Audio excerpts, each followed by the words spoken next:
مولاي صل وسلم دائما أبدا على حبيبك خير الخلق كلهم. مولاي صل وسلم دائما أبدا على حبيبك خير الخلق كلهم. مولاي صل وسلم دائما أبدا. نبی کریم صلی اللہ علیہ وسلم کی ذات کا کہ بہت سے حوالے قرآن مجید نے خود بیان کیے ہیں. مختلف آپ کے واقعات کا ذکر کیا ہے، بلکہ قرآن مجید کے بارے میں بہت سے علماء تو یہ کہتے ہیں کہ یہ سیرت کی کتاب بھی ہے، کہ میرے نبی صلی اللہ علیہ وسلم کی زندگی کے واقعات کو بیان کر رہی ہے. آپ جنگ میں ہیں تو قرآن جنگ کا واقعہ بیان کر رہا ہے. سورہ غزوہ بدر کا پورا واقعہ قرآن نے بیان کیا ہے، غزوہ حنین کا بیان کیا ہے، غزوہ تبوک کا بیان کیا ہے، اور خندق پر تو پوری سورہ احزاب نازل کی ہے. فتح مکہ کے موقع کا ذکر کیا ہے. تو قرآن مجید نبی صلی اللہ علیہ وسلم کی زندگی کے واقعات کو بیان کر رہا ہے، اور انہی سے کشید کر کے سیرت کی کتابیں لکھی جاتی ہیں. تو اس لیے بہت سے علماء یہ کہتے ہیں کہ رب کائنات میرے رسول صلی اللہ علیہ وسلم کی قرآن میں سیرت بیان کر رہا ہے، بلکہ نبی صلی اللہ علیہ وسلم کے واقعات ہی نہیں، آپ کے رویے، آپ کے انداز تکلم، آپ کا چلنا، آپ کا اٹھنا، آپ کا بیٹھنا، یہ بھی سب قرآن بیان کرتا ہے. اور اس کی سند میری اور آپ کی اماں جان حضرت سید عائشہ صدیقہ رضی اللہ تعالیٰ عنہ کی وہ حدیث ہے کہ جب آپ سے پوچھا گیا کہ نبی صلی اللہ علیہ وسلم کے اخلاق کیسے تھے، خلق کیسا تھا میرے نبی صلی اللہ علیہ وسلم کا، تو آپ نے کہا تم قرآن نہیں پڑھتے؟ ان کا جی قرآن تو پڑھتے ہیں. فرمایا کان خلقہ القرآن، قرآن سارے کا سارا میرے نبی کے اخلاق بیان کر رہا ہے. جس طرح وہ بولے ہیں قرآن نے بیان کر دیا کہ لوگوں یوں بولنا ہے. جس طرح وہ چلے ہیں فرمایا وعباد الرحمن الذین یمشون علی الارض ہونا، کہ رحمان کے بندے وہی ہیں جو نرم روی سے چلتے ہیں. اٹھائیے سیرت کی کتاب، نبی صلی اللہ علیہ وسلم کی چال کو دیکھیے، کس طرح قدم اٹھاتے ہیں. روایت ہے کہ قدم گھسیٹ کر نہیں چلتے تھے، بڑی نرمی کے ساتھ، آہستگی کے ساتھ پاؤں زمین پر رکھتے تھے. تو قرآن وہی بیان کر رہا ہے. گفتگو میرے نبی صلی اللہ علیہ وسلم کی کیا تھی؟ قرآن کہتا ہے وَقُولُوا لِلنَّاسِ حُسْنًا، لوگوں انسانوں سے اچھے طریقے سے بولو. اور میرے رسول سے اچھا کون بولا ہوگا؟ میرے رسول سے اچھا انداز تکلم کس کا ہوا ہوگا؟ تو پورا وجود ہی قرآن مجید میں بیان کر دیا ہے. ظاہر بھی بیان کیا ہے، شکل و شباہت کیا تھی. قرآن مجید میں سورہ والضحیٰ کے بارے میں بہت سے علماء مفسرین کہتے ہیں کہ والضحیٰ جو کہا ہے یہ نبی صلی اللہ علیہ وسلم کے رخ انور کی قسم کھائی ہے. کیسا روشن چہرہ ہے کہ اس سے زیادہ روشن چہرہ ہو ہی نہیں سکتا، میں اس کی قسم کھا رہا ہوں. تو وہ چلے ہیں تو قرآن کہتا ہے کہ لوگوں ان کا چلنا ہمیں قبول ہے. وہ جس طرح چلے ہیں ہم اس کی قسمیں کھاتے ہیں. وہ جس شہر میں رہیں، لا اقسم بہذا البلد وانت حل بہذا البلد، ہم اس شہر کی قسم نہیں اٹھاتے، فقط اس لیے اٹھا رہے کہ میرے نبی یہاں چلے ہیں، ان کے قدم لگے ہیں. ان کا چلنا رب کو منظور ہے، ان کا بولنا رب کو پسند ہے. وہ ساری چیزیں قرآن نے بیان کر دی ہیں. اور انہی میں معراج کا سفر بھی ہے، معراج کا ذکر بھی قرآن نے کر دیا. ایک ایک نبی صلی اللہ علیہ وسلم کے پورے وجود کو اگر آپ دیکھیں تو وہ قرآن نے بیان کیا ہے. ہمیں ایسا رسول ملا ہے کہ جو ظاہراً بھی معجزہ ہے، باطن میں بھی معجزہ ہے، ان کی گفتگو بھی معجزہ ہے. کیا یہ معجزہ نہیں ہے؟ حضرات گرامی گفتگو سبھی کرتے ہیں. کائنات جب سے بنی ہے انسان کو زبان ملی ہے، نطق ملا ہے، وہ کلام کرتا ہے. لیکن کیا ایسا کلام صدیاں گزر گئیں میرے نبی کی زبان سے نکلا ہوا ایک لفظ بھی مردہ نہیں ہوا؟ حدیث کیا ہے؟ لاکھوں حدیثیں اکٹھی کی گئی ہیں، محنت کی گئی ہے. حدیث اور کہتے کسے ہیں؟ میرے رسول کے قول ہی کو تو کہتے ہیں، میرے رسول کی گفتگو کو تو کہتے ہیں. وہ جو بولے ہیں وہ بھی زندہ ہو گیا، وہ جو انہوں نے حکم دیا وہ زندہ ہو گیا. تو پورا کا پورا وجود ہی معجزے میں ڈھلا ہوا وجود ہے. دنیا میں آنے سے لے کر دنیا سے تشریف لے جانے تک ایک ایک لمحہ میرے رسول صلی اللہ علیہ وسلم کا معجزہ ہے. سر کے بالوں سے لے کر پاؤں کے تلووں تک میرے نبی کا وجود معجزہ ہے. کسی بھی حساب سے دیکھ لیجئے، آنکھ وضاحت تو وہی ہے جو ہر انسان کو ملی ہے، لیکن اس آنکھ کی عظمتوں پہ قربان جائیں۔ نماز پڑھاتے پڑھاتے قدم آگے بڑھاتے ہیں، پھر پیچھے لے آتے ہیں، پھر آگے بڑھتے ہیں، پھر پیچھے آ جاتے ہیں۔ صحابہ نے پوچھا یا رسول اللہ صلی اللہ علیہ وسلم آج نماز میں یہ اضافہ کیوں؟ فرمایا نماز پڑھاتے پڑھاتے میں نے نظر اٹھائی تو سامنے جنت کھڑی تھی۔ ہم جنت کے محتاج ہیں، ہم جنت کے دیدار کو ترس رہے ہیں، کسی نے نہیں دیکھی۔ فرمایا میں نے مسجد نبوی کے محراب میں نماز پڑھا رہا ہوں، میں نے نظر اٹھائی تو جنت سامنے تھی۔ کون ان آنکھوں کا مقابلہ کر سکتا ہے؟ اسی لیے تو ہمارا ایمان ہے ہم اپنے نبی کی نظروں سے اوجھل نہیں ہیں۔ جب جنت ان سے اوجھل نہیں ہے تو دنیا میں انسان اوجھل کیسے ہو سکتا ہے؟ شرط صرف ایک ہے کہ نسبت اپنے رسول سے قائم رہے، نسبت میرے رسول صلی اللہ علیہ وسلم سے استوار رہیں تو انسان زندہ ہے، کامیاب ہے۔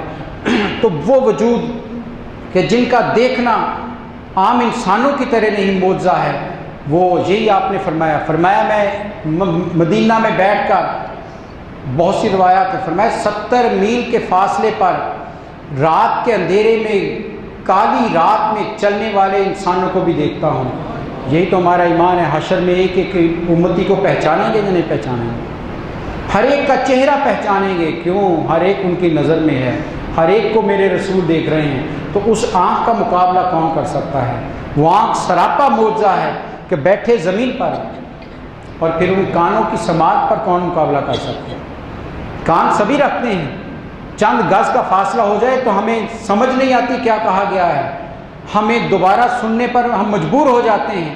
لیکن میرے رسول صلی اللہ علیہ وسلم نے فرمایا لوگوں سنو، عرش پر، لوح محفوظ پر جب جو قلم تقدیر لکھ رہا ہے، فرمایا جب وہ لکھ رہا ہوتا ہے، قلم چل رہا ہوتا ہے، اس کے چلنے کی جو آواز ہے میں مدینے میں بیٹھ کر سنتا ہوں۔ اب کیا مدن پورہ، کیا پاکستان، کیا دنیا کا خطے کا کوئی علاقہ، وہاں اگر بیٹھ کر کوئی امتی میرے رسول پر درود پڑھے تو وہ سنتے ہیں یا نہیں سنتے؟ جو لوح محفوظ کی چلنے والی قلم کو آپ خود اندازہ کیجئے کتنی آواز آتی ہوگی، لکھتے ہیں قلم کے ساتھ بہت ہی مدھم، اور میں وہ بھی سنتا ہوں۔ کان بظاہر ہمارے جیسے ہیں، لیکن ان کانوں کی سماعت کا مقابلہ کوئی نہیں کر سکتا۔ اسی لیے تو فرمایا کہ لوگوں درود پڑھا کرو، میں سنتا ہوں۔ فرمایا جبریل میرے پاس درود مجھے پیش کرتا ہے، لیکن جو محبت سے پڑھتا ہے میں خود سن لیتا ہوں۔ ہمارا ایمان ہے، اور میرا خیال آپ کا بھی ایمان ہوگا، میرے رسول ہر ایک کا درود سنتے ہیں۔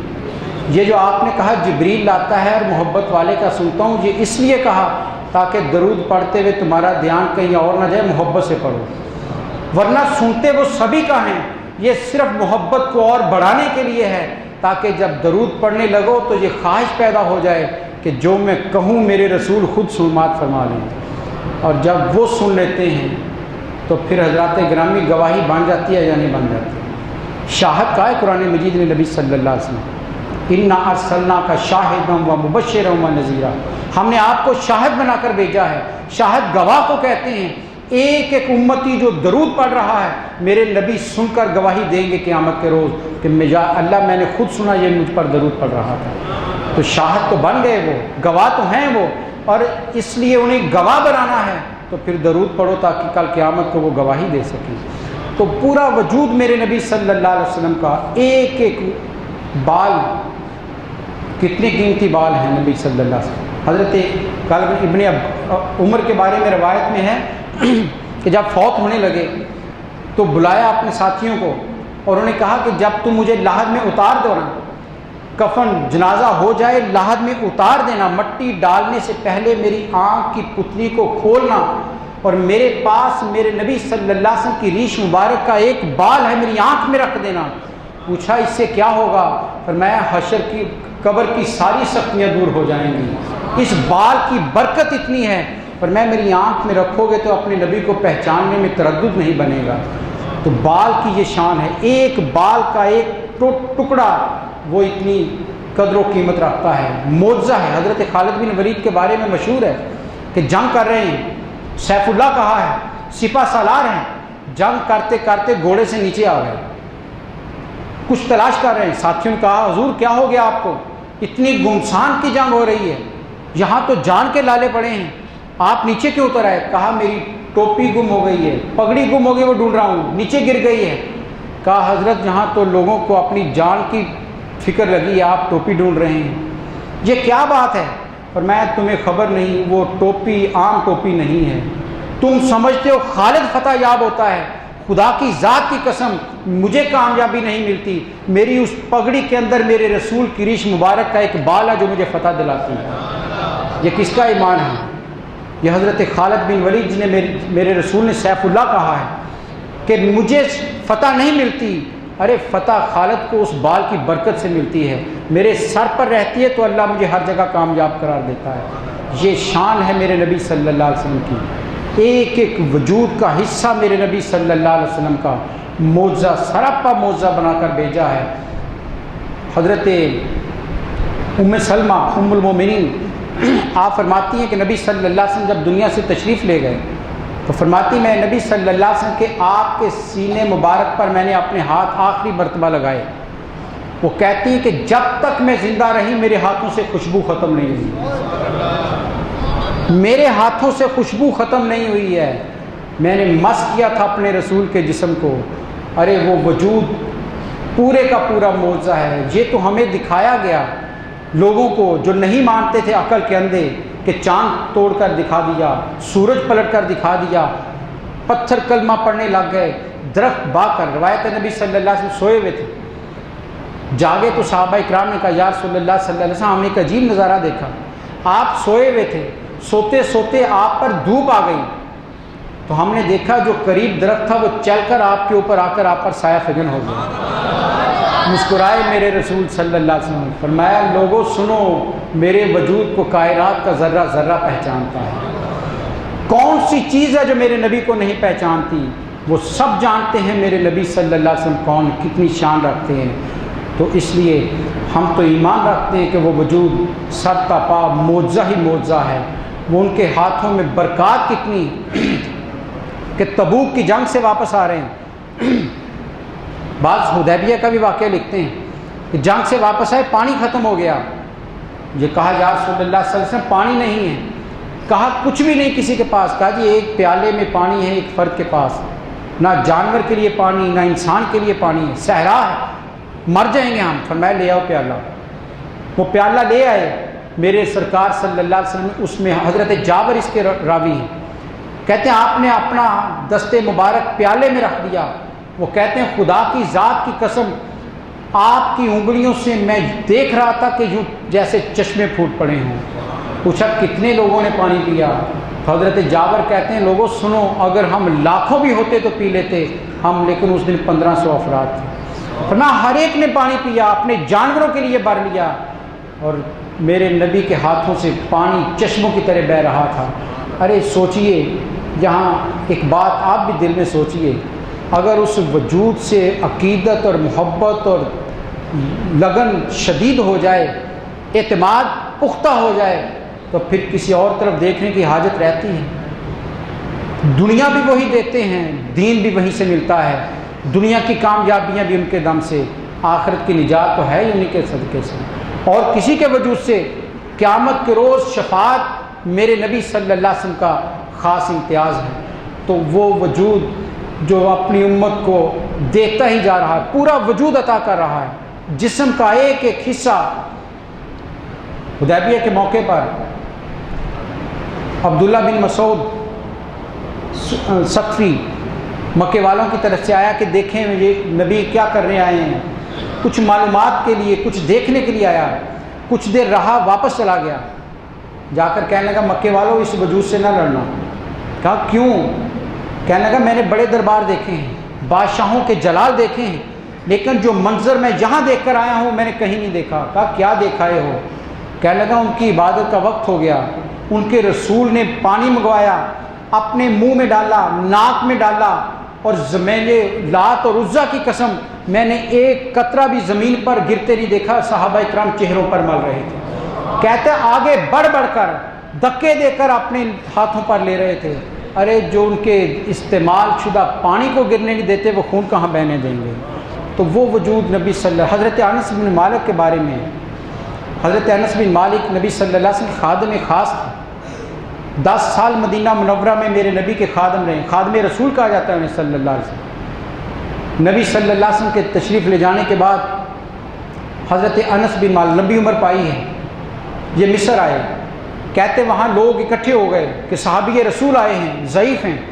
اب جس طرح ہمارے ہاں بزرگ آ جائیں تو لوگ آ جاتے ہیں، بیمار ہے دعا کر دیجئے، جس کو تکلیف ہے کوئی دعا کیجئے، لوگ آتے ہیں دعا کے لیے۔ کہتے ہیں لوگ وہاں پر آگے حضرت انس بن مالک کے پاس کہ صحابی رسول ہیں، جو بھی آتا کہ بیمار ہے، فلاں مرض ہے، آپ کہتے ٹھہرو علاج کرتا ہوں۔ کہتے ہیں آپ کے پاس ایک گدڑی تھی، بوریا تھا، اس کا ایک کونا پانی کے پیالے میں بھگو دیتے اور کہتے جاؤ اس بیمار کو پلاؤ، اللہ شفا دے دے گا۔ اور لوگ کہتے ہیں جو پی لیتا تھا صحت مند ہو جاتا تھا۔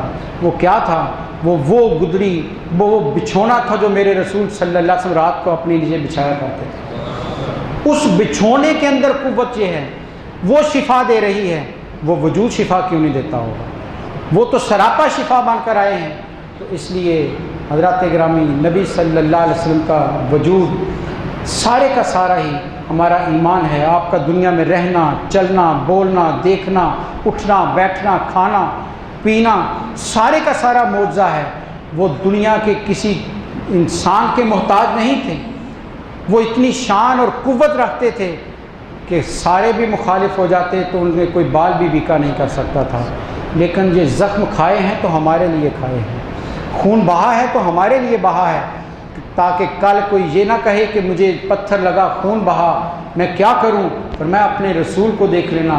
شان یہ رکھتے ہیں کہ ابو جہل کے ہاتھوں میں پکڑے ہوئے کنکر بھی ان کا کلمہ پڑھتے ہیں، لیکن جسم پر لگیں تو خون بھی بہتا ہے۔ شان یہ رکھتے ہیں کہ انگلی اٹھا دیں تو چاند 2 ٹکڑے ہو کر قدموں میں آ جاتا ہے، لیکن گھر میں کئی دن تک کھانے کو بھی نہیں ہوتا۔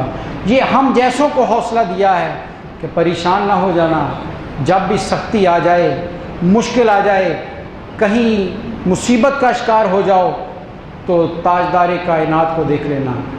انہوں نے سارے ان مراحل سے گزرے ہیں، اور یہ ذہن میں رکھنا کہ وہ ان کی مجبوری نہیں تھی، یہ ان کا اختیاری فقر تھا۔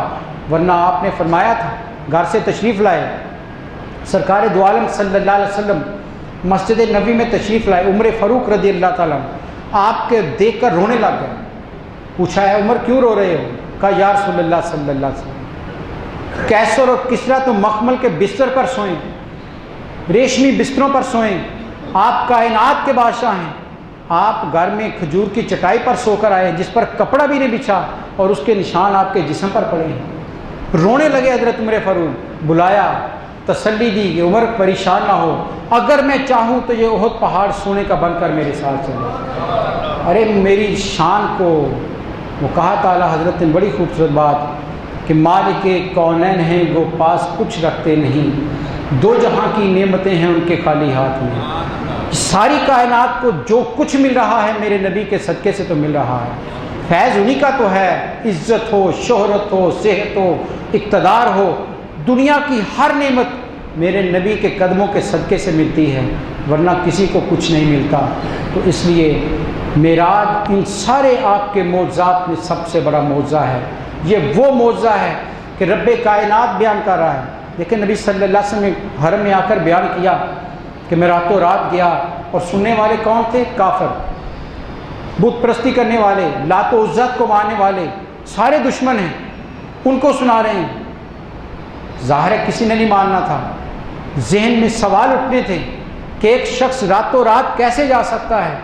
قرآن مجید نے سورہ نجم کی 2 آیت میں واضح کر دیا، کہا لوگوں سنو، وما ینطق عن الہوی ان ہوا الا وحی یوحی۔ لوگوں یہ رسول جب مسجد حرم میں بیٹھ کر، کعبے میں بیٹھ کر معراج کا سفر بیان کرے گا کہ میں بیت حرام سے بیت اقصیٰ تک گیا، وہاں سے عرش و کرسی کی سیر کی، حضور قدس میں پہنچا، اور زمین پر ایک لمحہ بھی نہیں گزرا، تو شک نہ کرنا، غلط نہ سمجھنا، کیونکہ میرا رسول اپنی مرضی سے تو بولتا ہی نہیں، جب بھی بولتا ہے میری وحی ہوتی ہے۔ وما ینطق عن الہوی ان ہوا وحی یوحی۔ ارے یہ اپنی مرضی سے نہیں بولتے۔ اب اگر بیٹھ کر کہیں کہ میں گیا تھا عرش پر، تو سوال نہ کرنا کہ کیسے چلے گئے۔ اگر وہ کہیں کہ میں نے خدا کے سامنے کھڑا ہو گیا، تو کبھی ذہن پر اس طرح کا وسوسہ نہ آئے، کیوں کہ یہ تو اپنی خواہش سے بولتے ہی نہیں ہیں۔ جب بھی بولتے ہیں ہماری وحی ہوتی ہے، وہ کوئی بھی کلام کریں، ارے وہ رسول جو خدا کی مرضی کے بغیر کلام نہیں کرتا، اس کا عمل خدا کے حکم کے بغیر کیسے ہو سکتا ہے؟ ان کا پورا وجود خدا کی اطاعت کے بغیر کیسے ہو سکتا ہے؟ تو اس لیے بتا دیا کہ معراج وہ واقعہ ہے جسے تم نے اپنی نبی کی زبان پر ایمان لا کر ثابت کرنا ہے۔ مانو اس زبان کو، اتنی سچی اور صادق زبان ہے کہ جس کا کوئی گواہ نہیں۔ جبریل بھی پیچھے رہ گئے، سدرۃ المنتہا پر آگے چلے گئے، اور وہاں کا کوئی اور راوی نہیں، فقط میرے رسول بیان کر رہے ہیں کہ میں ہو کر آیا۔ کہاں تک؟ فرمایا نہ شرق تھا نہ غرب، نہ شمال تھا نہ جنوب، کچھ بھی نہیں تھا، وہاں تک چلا گیا۔ اور کہاں کتنا قریب چلا گیا؟ صحابہ کرام نے پوچھا یا رسول اللہ پھر وہاں کیا ہوا؟ فرمایا پھر وہاں مجھے میرے رب کی آواز آئی، اے محمد قریب آ جاؤ، قریب آ جاؤ، میرے اور قریب آ جاؤ۔ قرآن مجید نے اسی کو بیان کیا ہے، ثم دنا فتدلی فقاب قوسین او ادنی۔ لوگوں وہ قریب ہوئے، پھر وہ بھی قریب آ گیا۔ یہ شان ہے میرے رسول صلی اللہ علیہ وسلم کی۔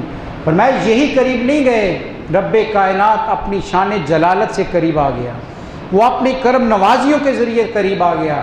یہی تم عظمتیں بیان کرنی تھی کہ لوگوں جسے گھر بلوایا جائے، جسے جبریل کو بھیج کر بلایا ہے تو پھر باہر نکل کر استقبال تو کرنا ہے۔ یہ تو شان ہے نبی صلی اللہ علیہ وسلم کی۔ فکان قاب قوسین او ادنی، اتنے قریب چلے گئے کہ جیسے کمان کے دو سرے ہوں، پر میں نہیں، او ادنا، اس سے بھی کم تر چلے گئے۔ اور کتنے کم تر ہیں یہ میں نہیں کہہ رہا، آپ نہیں کہہ رہے، کوئی صحابی نہیں کہہ رہا، یہ رب کائنات خود کہہ رہا ہے کہ لوگوں ہم قریب تر چلے گئے۔ یہ قرب کی منزلیں کون ان کا اندازہ کر سکتا ہے؟ کون ناپ سکتا ہے کتنا قرب ہے، کتنا قرب حاصل ہوا ہوگا؟ اور وہاں پھر میرے نبی صلی اللہ علیہ وسلم نے سر سجدے میں رکھا اور اتنا طویل سجدہ کیا، اتنا طویل سجدہ کیا کہ رب پکارا ارفع راسک یا محمد، اے پیارے سر کو اٹھا لیجئے، آج جو مانگیں گے دے دیں گے، جس کی شفاعت کریں گے کر لیں گے، قبول کر لیں گے۔ یہاں سوچئے، رب نے کہا جو مانگیں گے ہم دیں گے، جس کی شفاعت کریں گے ہم قبول کریں گے۔ کیا مانگا ہوگا میرے رسول نے؟ کبھی سوچا آپ نے؟ کبھی سیرت کی کتابیں، حدیث کی کتابیں اٹھا کر پڑھیے تو صحیح، مانگا کیا وہاں پر؟ اتنے قرب میں جا کر اپنی ذات کی نفی کر دی، اپنے خاندان کی نفی کر دی۔ کیا مانگا؟ پوچھا صحابہ کرام نے یا رسول اللہ پھر کیا مانگا؟ فرمایا میں نے اپنی امت کی بخشش مانگی۔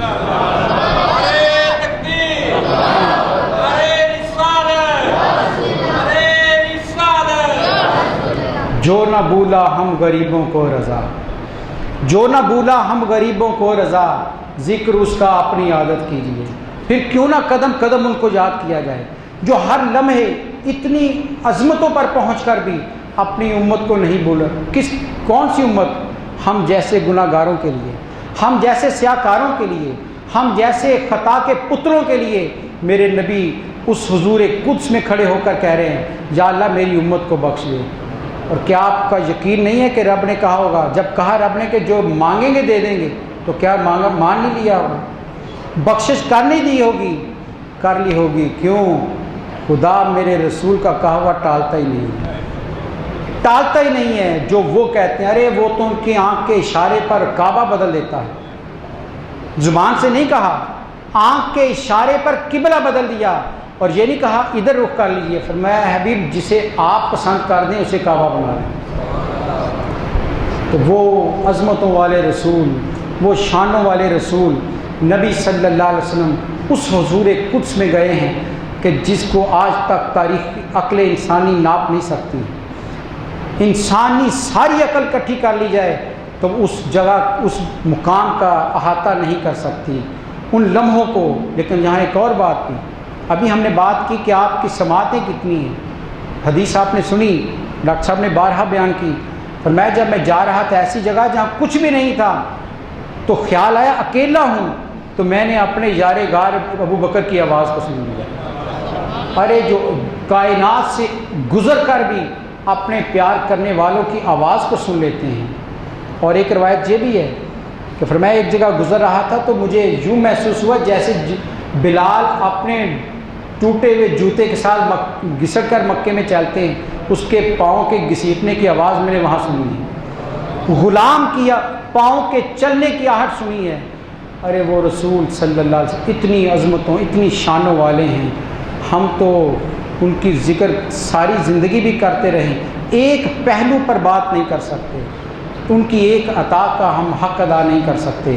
تو قرآن کہتا ہے لوگوں وہ اتنے قریب چلے گئے، جب قریب چلے گئے تو قرآن پکارتا ہے پھر فَأَوْحَىٰ إِلَىٰ عَبْدِهِ مَا أَوْحَىٰ۔ قرآن کی آیت پر غور کیجئے تو آپ کو مزہ آئے گا کہ رب کہہ کیا رہا ہے، فَأَوْحَىٰ إِلَىٰ عَبْدِهِ، پس جو ہم نے چاہا اپنے بندے کو وحی کی، جو ہم نے چاہا اپنے بندے کو دیا۔ اب رب کے چاہنے کو کون ناپ سکتا ہے؟ کون سا پیمانہ ہے کہ رب نے یہ چاہا ہوگا؟ ارے رب کی چاہت کو محدود نہیں کیا جا سکتا۔ کیوں؟ جب محدود ہوگا تو وہ خدا نہیں ہوگا، وہ لامحدود ہے۔ فرمایا جو چاہا ہم نے اپنے محبوب کو عطا کیا، یہی تو ہمارا ایمان ہے۔ ارے میرے رسول کو یوں مانو کہ جو کچھ کائنات میں مل رہا ہے میرے نبی کے صدقے سے مل رہا ہے۔ کیوں؟ رب کہتا ہے جو چاہا ہم نے عطا کر دیا۔ ارے اب کسی کو اور کچھ نہیں ملے گا، میرے نبی کے صدقے سے ملے گا۔ دنیا میں جو چاہتے ہو آؤ در رسول پر، یہاں سے دنیا بھی ملتی ہے اور آخرت بھی ملتی ہے۔ یہاں حضرت قتادہ نے یہی کیا تھا، واقعہ آپ جانتے ہیں، جنگ لڑتے لڑتے آنکھ نکل گئی، تیر آنکھ میں لگتا ہے، آنکھ لٹک گئی، بھاگے ہوئے میرے سرکار کے پاس آئے، یا رسول اللہ آنکھ نکل گئی، پوچھا چاہتے کیا ہو؟ یا رسول اللہ لڑنا چاہتا ہوں، ابھی یہ حائل ہو رہی ہے۔ پھر میں قریب آؤ، اپنے ہتھیلی پر رکھ کر اسے دوبارہ مل دیا۔ حضرت قتادہ کہتے ہیں میری زندگی کے آخری لمحے تک اس آنکھ کی بینائی کم نہیں ہوئی۔ ارے جسے پتہ ہے یہاں علاج کرنے والا طبیب ایسا ہے جو جسمانی علاج بھی کرتا ہے، روحانی علاج بھی کرتا ہے۔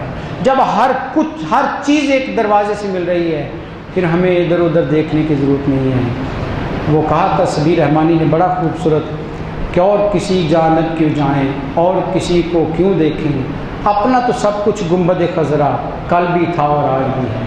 وہی تو ایک مرکز تھا جس کی وجہ سے سب کچھ مل رہا ہے۔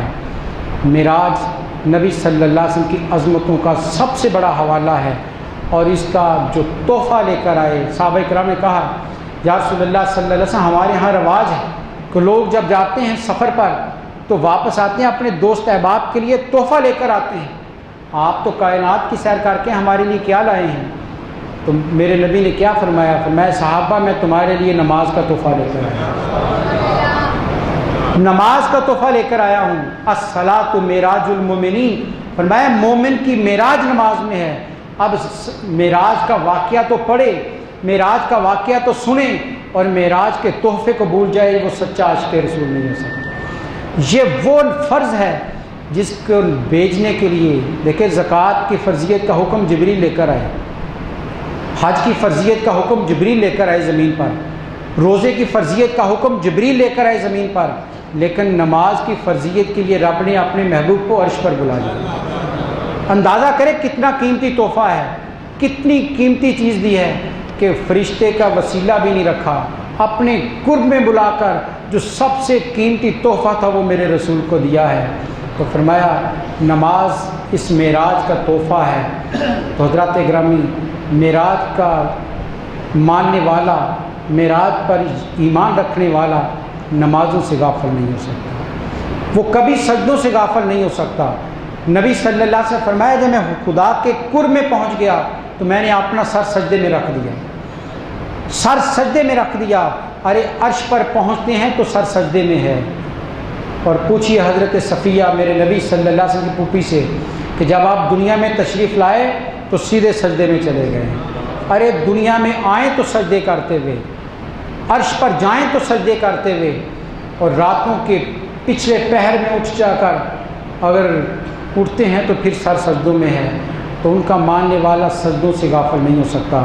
دعا کریں اللہ تعالیٰ ہمیں معراج کی روح کو سمجھنے کی توفیق عطا فرمائے، اپنے نبی کی عظمتوں کا اعتبار کرنے کی توفیق عطا فرمائے، شک و شبہ سے بالا تر ہو کر اس وجود کو یوں مان لیجئے کہ کہ اس کا ظاہر بھی، ارے حسن و جمال ان جیسا کس کا ہو سکتا ہے، کون جیسا حسین ہو سکتا ہے، ان کے حسن و جمال کے آگے تو حضرت یوسف کا حسن بھی مانگ پڑ جاتا ہے۔ حسن یوسف دم عیسیٰ ید بیضا داری، شاہ نے کہا تھا کہ حضرت یوسف علیہ السلام کا حسن بہت مشہور ہے، دنیا میں مثال بن چکا ہے، لیکن کہتے ہیں وہ بھی ایک طرف حسن یوسف دم عیسیٰ، حضرت عیسیٰ علیہ السلام مردے پر کھڑے ہو کر دم کرتے تھے وہ زندہ ہو جاتا تھا، اور ید بیضا داری، حضرت موسیٰ علیہ السلام اپنا ہاتھ بغل سے نکالتے تو 14ویں کے چاند کی طرح چمکتا تھا، یہ معجزہ تھا ان کا، یہ معجزات ہیں جو نبیوں کو ملے ہیں۔